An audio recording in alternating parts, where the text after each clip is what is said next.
Live from the Business RadioX studio inside Renaissance Bank, the bank that specializes in understanding you. It's time for North Fulton Business Radio. And hello again, everyone. Welcome to another edition of North Fulton Business Radio. I'm John Ray, and folks, we are broadcasting from inside Renaissance Bank, which just happens to be the best bank in Georgia. Now, I'm not saying that, just making that up. That's the results of a survey that got done by Time Magazine's Money.com. So there you go. What I would suggest to you is go to renaissancebank.com and find one of their local offices and give them a call. And I think what you'll find once you sit down and visit with someone there is they're big enough to handle pretty much any need you can throw at them, small enough to do it in a personal way. That's what I found with me and the folks that I work with. So check them out, Renaissance Bank, Understanding You, member FDIC. Now I want to welcome Andy Williams. Andy is the Executive Director of Visit Roswell. Andy, welcome. Hey, thanks for having me on. Always appreciate it. Welcome back. Yeah, absolutely. So for those two or three people that don't know about Visit Roswell, let's bring them up to speed. How are you serving folks out there? Yeah, so the simple way is we are the tourism promoters for the city of Roswell. We're 100% funded from the hotel motel tax. So when visitors stay in any of our lodging partner hotels, a portion of that tax actually goes and is restricted and goes to Visit Roswell to promote the city. And so, in our interest, we like to what's called put heads in beds, keep the hotels as packed as possible, and secondarily get people out in the community, spending money in the restaurants, the retailers, attending special events, taking in all of our nature-based activities, touring a historic home, anything that a visitor would like to do. We like to keep them in market and keep them coming back. Absolutely.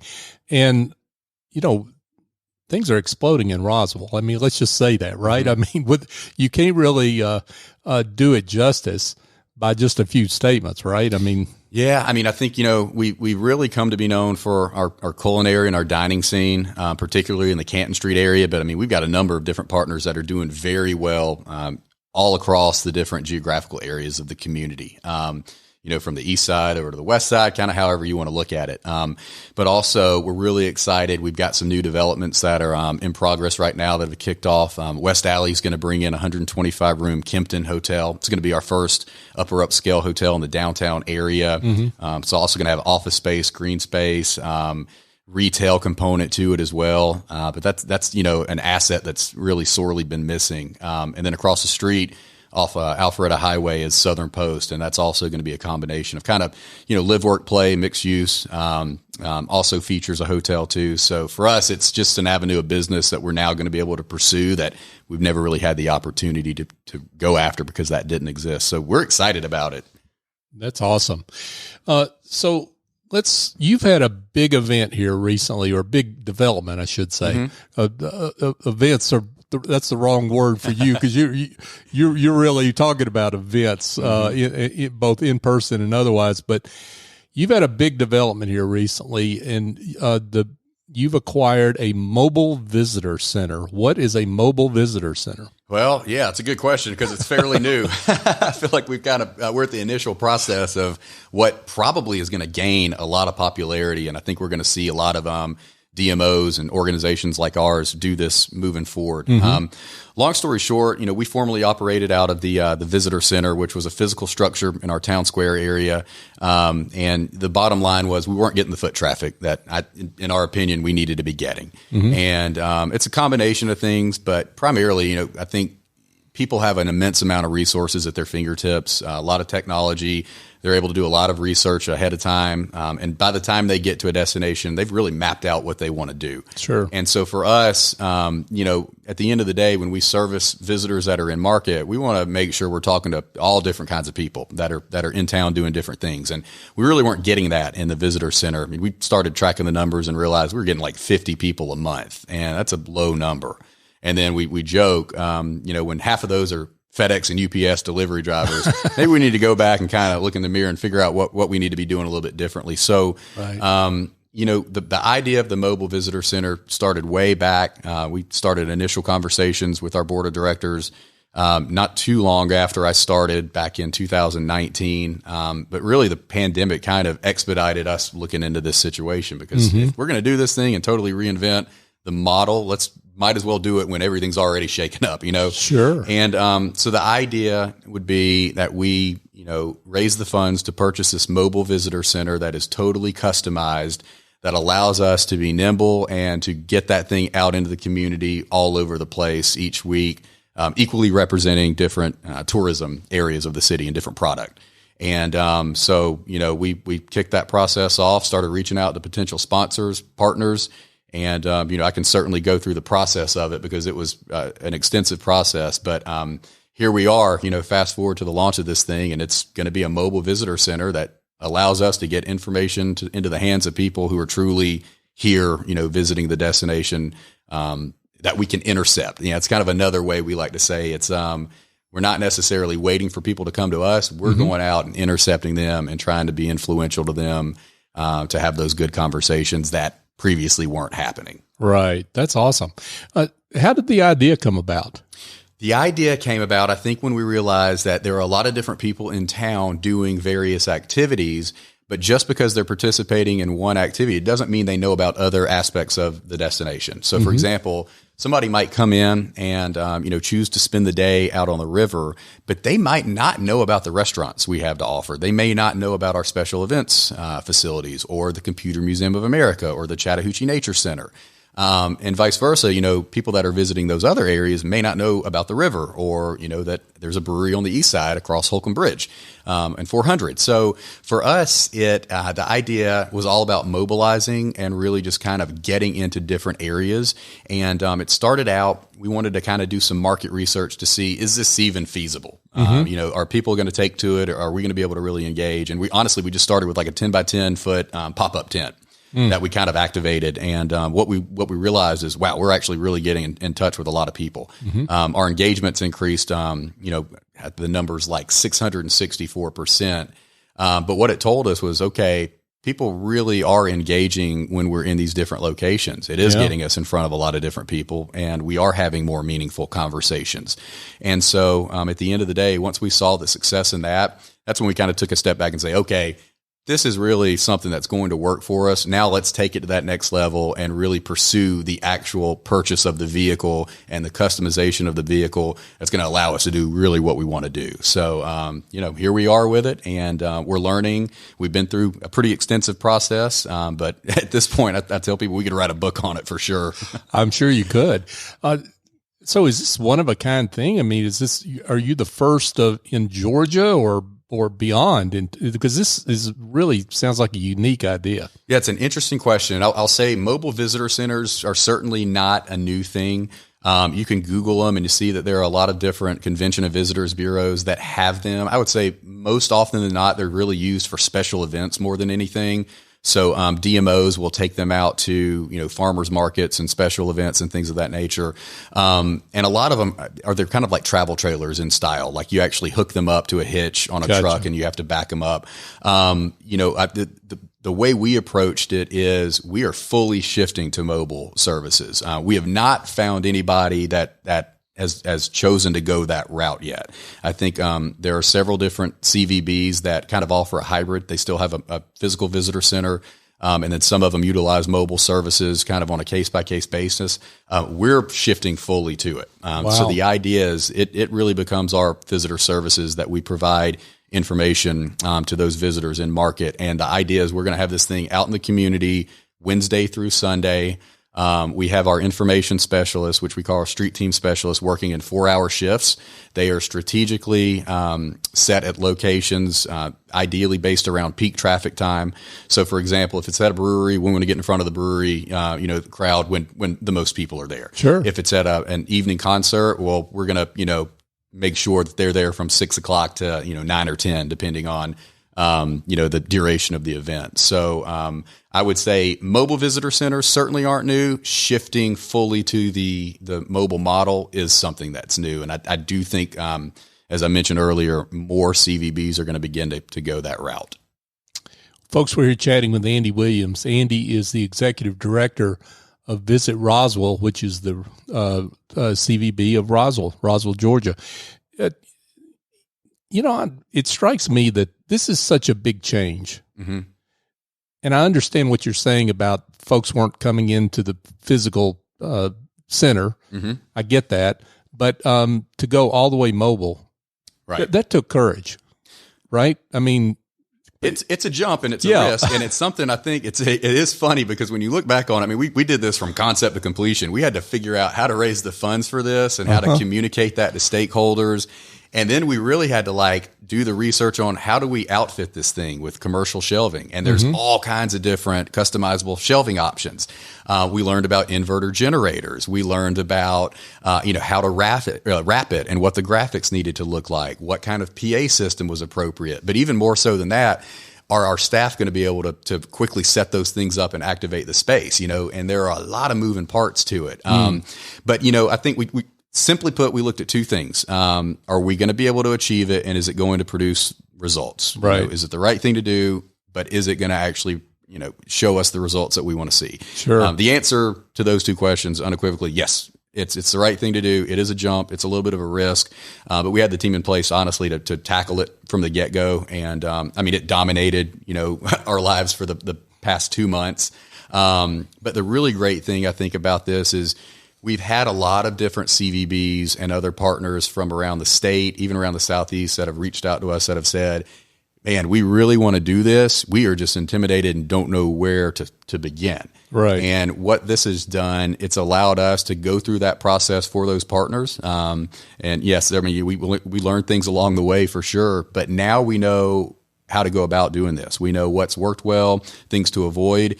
And I think for us, to go back and to kind of educate and be there as a resource for those partners that are interested in doing this is just a big deal because we're going to be able to take a lot of that stress off their shoulders and really kind of walk them through how to do this. Because at the end of the day, hospitality industry is pretty tight knit, as big as it is, and we want each other to succeed no matter what. Sure.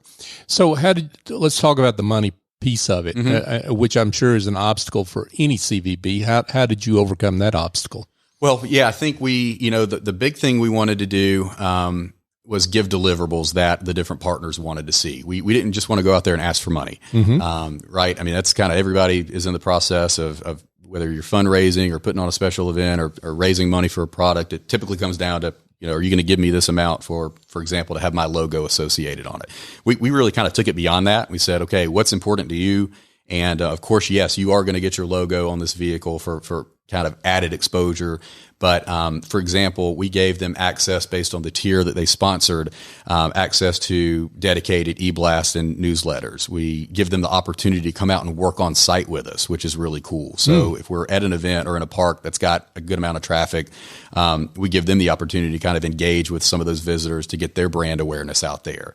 And really those tiers were structured, obviously top tier, highest investment, more deliverables, down to some where it was a smaller amount, that only got your logo on the vehicle or your name listed. But, at the end of the day, it was still very important. Some of the lowest sponsors, for example, allowed us to go out and buy the generator, allowed us to put that toward the commercial shelving. Obviously the big money piece was the actual purchase of the vehicle itself, but, some of those smaller tiered sponsors really allowed us to trick this thing out the way we wanted it to do. And we thought it would take about 2 months to kind of raise the amount of funds we wanted. In about a week and a half, we had the bulk of the money raised, which allowed us to really kick it in gear and figure out how to make this thing exactly what we wanted it to be. So couldn't be any more appreciative of those sponsors that came through. Yeah, they were voting with their pocketbook on this idea. That's awesome. True. Congratulations on that, Andy. So when did the mobile visitor center hit the road? So it actually hit the road, gosh, it would have been Monday of last week. I don't know what the date is, right at the beginning of March, pretty much. Okay. And we had a reception with our mayor and council and our board of directors, and that was really the first showcase. It was really funny because we cut the ribbon on it and allowed people access to check it out, ask questions, really see it for the first time. But truthfully, about 30 minutes before that reception kicked off, I was sitting in the warehouse of the wrap installer waiting for them to put the last panel on. No kidding. Twirling my fingers wondering, are we going to be able to make it on time to this thing that we're going to be rolling out? No pressure or anything, right? No pressure. Yeah. It was crazy. And it was raining that day. Oh, wow. But it was just, wouldn't have expected anything less. It's always an exciting time. Oh, yeah. So, of course, in the tourism industry, with what we've been through, it's just another thing, another obstacle we got to get through. Yeah. I guess as much as you've been through in the tourism industry, that was a small thing in the grand scheme of things, yeah, right? A little hiccup, but I mean, the end result we knew was going to be positive. So much worse situations to be in. For sure. So how's the reaction been in the community so far? Reaction's been great. And I think, the partners, I think the visitor engagement we've had with it, just being out, this past week, first of all, it's definitely a talking point. People are like, what in the world is this? This is cool. Yep. And then they come up, and of course, at that point, we've got them, we're talking to them. But as far as the community is concerned, I would say overwhelming majority positive feedback. People are excited about it. People are really just excited to see it roll down the street. It gives them a sense of pride too, whether it's a local business owner or resident. I mean, this is their community that's being represented, and this is allowing us to showcase to visitors what makes the things about our community in which they reside so great. So there is a sense of pride that we've seen. And again, I think we're going to start to see this all over different destinations throughout not only the state, but I think throughout the country soon. You've talked to Andy about how you decide where the mobile center will go. So once people get a chance to go inside, what will they find? Well, and it's interesting too. So we're activating the space, I would say, more around it. We treat the vehicle itself, Gotcha. It's a giant billboard, for example. Right. And it's really cool how we've got it customized. So the back of it's really kind of built out more for hauling guides, retail, visitors guides, partner collateral. We've got a 55-inch TV that currently sits inside in the window. We're actually about to have it installed off the roof. So when we roll the door out, the TV is going to be right smack front and center. That we'll be able to, But the PA system, table, the retail rack, everything's is really going to be activated on the exterior. And we're doing that intentionally. The purpose is, twofold. With COVID, we know a lot of people aren't wanting to come into confined spaces. So that's why we chose to do it. But also, our information specialists, their job is to really get out there and engage people. So we want them on the exterior of the vehicle, getting people to have discussions with them. But it's really neat. We play music with it. For evening events, we've got really cool LED uplighting that just really makes it pop and is definitely draws you in, all kinds of different colors. We've got strobe effects that we can put on it. And so, the idea too is it's a big vehicle, but it's actually pretty easy to navigate. So once you drive it a couple of times, you get a kind of a feel for how it handles. And the cool thing about it, they can roll up into a parking space or a coned off area and in 10 minutes have this thing fully activated, ready to go. Oh, wow. That's pretty awesome. So metrics. Now I know, you've got a board that wants to see some metrics. How do those work? How do you track them? And what is, I know it's too early to know, what the results of it are, but what are you expecting, I guess maybe is the way to ask the question. Yeah, I think it's a great question too, because, the number one mission of the CVB is marketing and sales. Right. So our goal is to get people to come here through the paid advertising that we do, lead generation opportunities through working with group business. I would honestly say visitor services is secondary. Our number one goal is to drive transient business into the community, but we also recognize, hey, we need to facilitate some of those engagements and different types of conversations with the people who are here. So, I go back to, we've seen that 660% uptick since we've mobilized, but also it's important to note, we don't just count anybody. If somebody walks by and throws their hand up and says, hey, that doesn't get counted as an engagement. A true engagement that we count is somebody that's actually asking about information or a recommendation or needs advice on, parking. Somebody we're really going to be able to influence. And even with that increased amount, that amount directly reflects those true engagements. So I think the metrics have already proven themselves. And I think what's great to know is that we're not just counting anybody that walks by. These are true conversations that are happening. But at the end of the day, the ultimate goal is that, anecdotally, we know the person that only was here to grab coffee is now sending a wedding lead, to his or her niece or nephew because we had a conversation and they learned about a special events venue that we have, right? So those are the ideal things that we would like to be able to track. But more so than anything, when we talk about visitor services, it's just about being a resource for people and helping people out while they're on site. For sure. Mm-hmm. Now, obviously, your job, as you say, is to put heads in beds, as the old saying goes. I've got to think, though, that this touring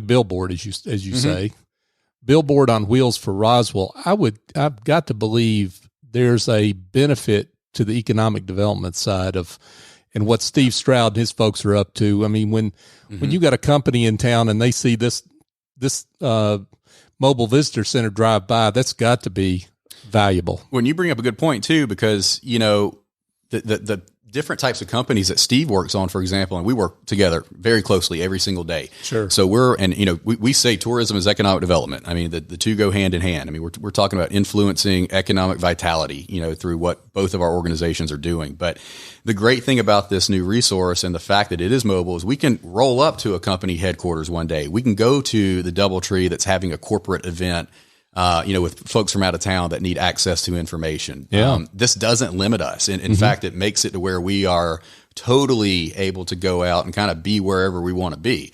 And for us, I think being able to look at what are some of those kind of wild card options that most welcome centers or CVBs really don't touch. This gives us an opportunity to touch those. And particularly in working with Roswell Inc., that's where we have access to some resources we may not have known about. And it will get us in front of those people. So we're excited about what's going to happen. And I think the best is certainly yet to come, especially once we really get kind of good at what we're doing with it. Wow. Great work here from Andy Williams. He and his team at Visit Roswell do great work, folks, for the city of Roswell and its residents. Andy, talk about some of the places. I mean, we're sitting here doing this show in March of 2022, so there's a whole lot of plans you've got out into the future. But just in general, let's talk about some of the places that folks will be able to see this mobile visitor center. Absolutely. Appreciate you asking that question too, because we've seen great success in our parks, very high performing in the park system with a combination of both visitors and residents. I think it's even shown us, man, there are a lot of people that come from out of town that actually visit our parks, and whether it's walking or jogging or hiking or, for programming, we've been able to get in front of a lot of different people there. Our historic homes, we rotate, throughout Barrington Hall, Bullock Hall, Smith Plantation, certainly an opportunity for Mimosa Hall. So those historic assets, and the history buffs that want to learn more about those types of things, look forward to getting out in front of those. Certainly special events. I mean, obviously the breweries, wine markets are always going to be a hit. But really, I would say kind of marrying the two, if we're going to be at a location one week, is there a special event that we kind of want to tie into that too? So you'll see, the visitor center at the Roswell Wine Festival. You'll see it at Roswell Moves, which is an open streets event, which is all about getting kids out on their skateboards and bikes, and they close down Canton Street, and it's very family friendly. But we'll be all over the place. The ultimate goal is that people are going to see this thing everywhere, and they're going to know exactly what it is as soon as they see it round in the corner. But numbers are nice. It's all about, the more we can get in front of, the better, but quality is equally as important, because we want to make sure the conversations we have are really what are going to lead to, again, those additional visits and transactions. Sure. You said something there that is interesting, that you're learning a lot more about the folks who engage with you. You're talking about the folks who use the parks, and a lot of those from being out of town. And I didn't think about that as we were preparing for this interview, but you're getting a lot more data, I guess, in terms of the visitors to Roswell. Right. It's interesting too. And we compare that data to what we track on our website too. And we're actually about to roll out another platform, call it, that tracks visitors to the town, to the city from beyond 50 miles. So we take a look at all those things, and we look at who's actually coming, who's coming to the website, and is there a correlation? And then, of course, who are we seeing on site?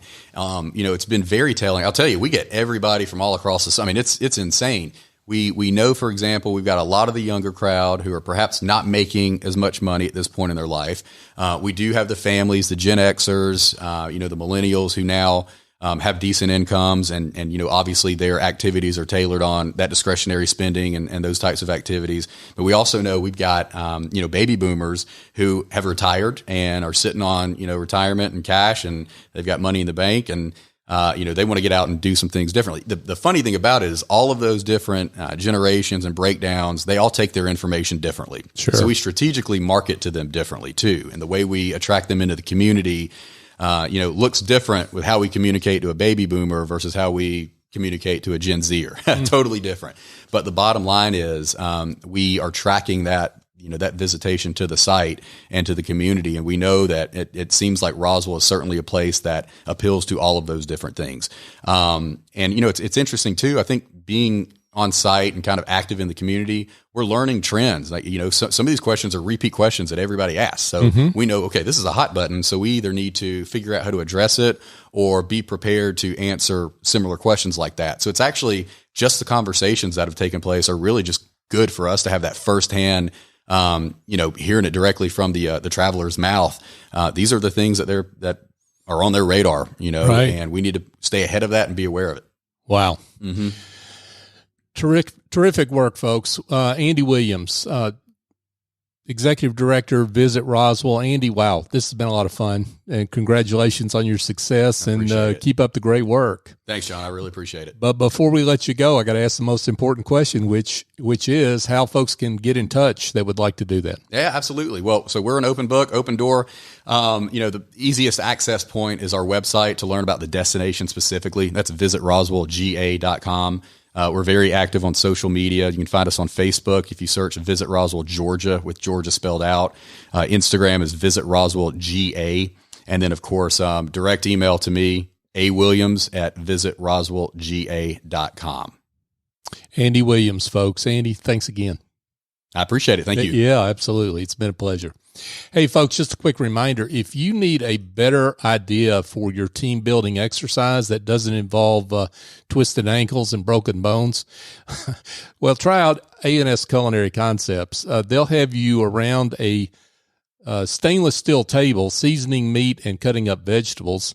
And that's safer as long as you know how to use that knife. And guess what? The executive chef over there, Andrew Traub, and his team, they'll help you out. Give him a call, 678-336-9196, or go to their website, asculinaryconcepts.com, and check them out. I think you'll be glad you did. I've been over there several times, and it's a lot of fun.